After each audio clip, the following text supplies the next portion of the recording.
Hey guys, so this is Andy Noble once again from We Buy Records Milwaukee and We Buy Records Chicago. I've been buying large record collections for 25 years now, so I'm going to make this video actually to answer the first question anybody asked me when I started this channel last week, which was how to value a large collection quickly. I'm going to give two solutions for this. One for people who really know their records well, and one for people who don't know much about them. Okay, so, and I'll start with a little bit of history as far as how I've been doing this and, you know, my experience in the game.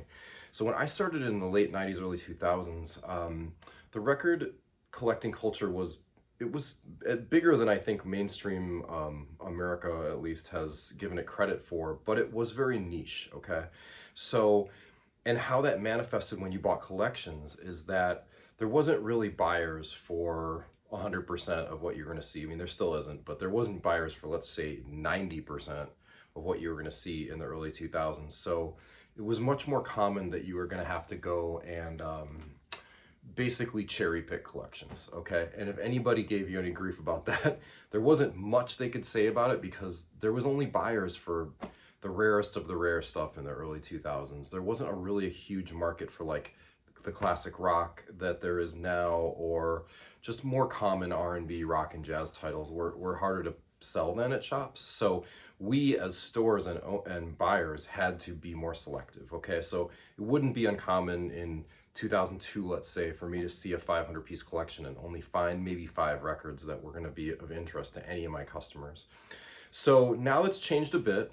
There is generally a broader, you know, market for rock, jazz, R&B for sure. There's still obviously a bunch of genres of music that are pretty much impossible to sell. You know, the zero demand genres, easy listening, Christmas, opera, a lot of country, not all, but a lot of country. And most classical's a pretty tough sell, although there's some big stuff in there.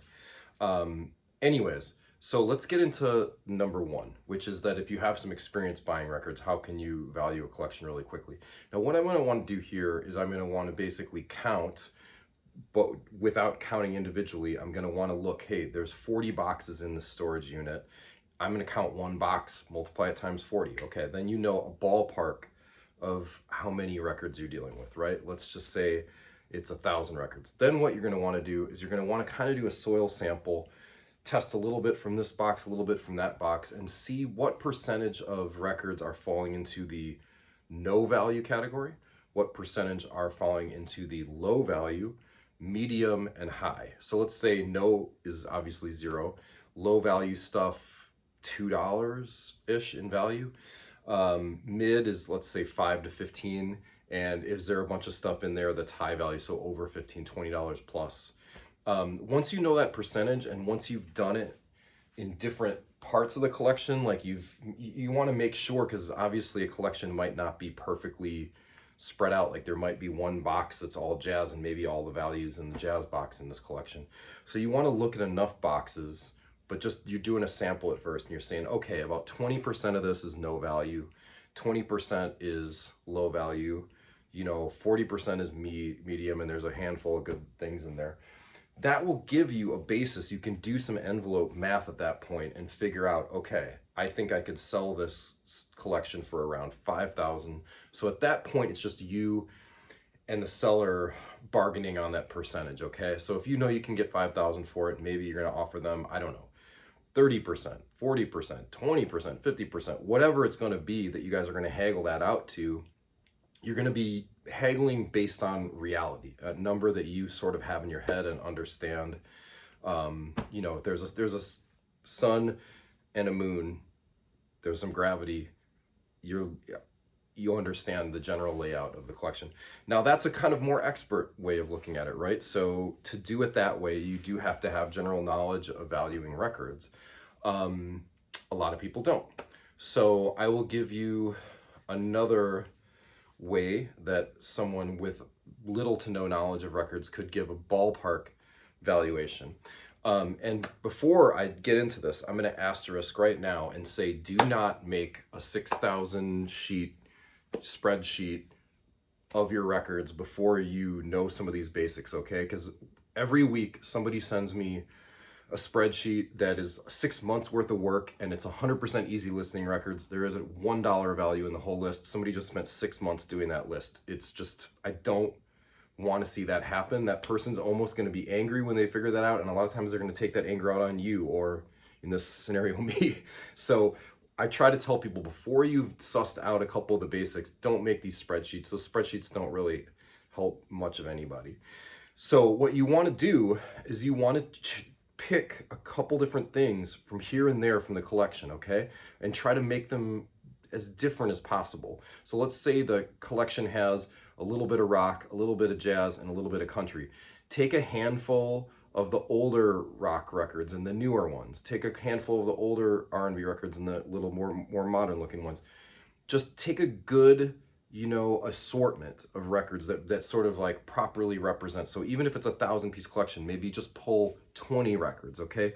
But make sure you're covering all the different bases, okay? Like a representation of the collection of 1,000 pieces, but maybe doing it within 20 pieces. So take those, and then you can do your research on those, okay? Learn the basics of grading, like what is a terrible condition record, what's a great condition record. Learn what near mint, VG plus, VG, you know, you don't have to get great at this, but just know a little bit about it. Understand that these things are in great shape, they're in medium shape, or bad shape. That would help. Then you can run some numbers online, but this is a thing. For non-record experts, I cannot say this enough. You cannot just go to eBay or something like that and find the highest price copy for sale of the thing you have and say, okay, there's one for $500, this is a $500 record. There is a $500 record of every $0 turd record in the universe sitting on eBay or Amazon somewhere. That is not a way to correctly value your collection. You have to think about it like you wanted to buy that record.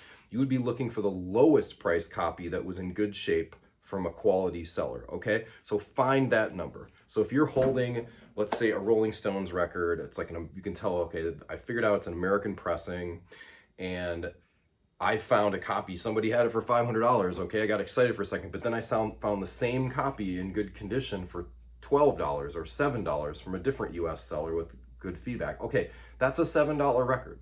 If you could buy it in the same shape that you have yours in for $7 from a, you know, high valued or a high feedback seller, it's a $7 record. It's not a $500 record, okay? Anyways, that's that aside. Do that to those tester ones from your collection. So let's say you have 20 records out of the 1,000. Instead of having to look up 1,000 records now, you're gonna look up those 20 and just figure out how many low, mid, and high value things you found, okay? The lowest good condition copy as a benchmark for the price, there was 5 of them were $5, 5 of them were $10, 5 of them were $1, and 5 of them were $20 or something. Then you know, you can kind of do the math now. I have 1,000, so let's just say 25% of them were zeros, 25% were 5s, 25% were 10s. You now have a sun in your, you know, in your universe, and you now can sort of manipulate the numbers based on that, okay? So that's the way that I would do it if you didn't know much about records. Anyways, this is only my first video. I'm hoping to get the production values up a little bit as we move along here, but I hope that this helps you guys understand how to maybe get a ballpark number on a big collection instead of it taking days or weeks or even tens of hours, that you could maybe get a ballpark in a half an hour, even on a large collection if you follow some of these steps, okay? If you guys have more questions about this topic, post in the comments below. If you have other topics you'd like to see me cover, also make a comment and I'll try to bang up the video, okay? Thanks, guys.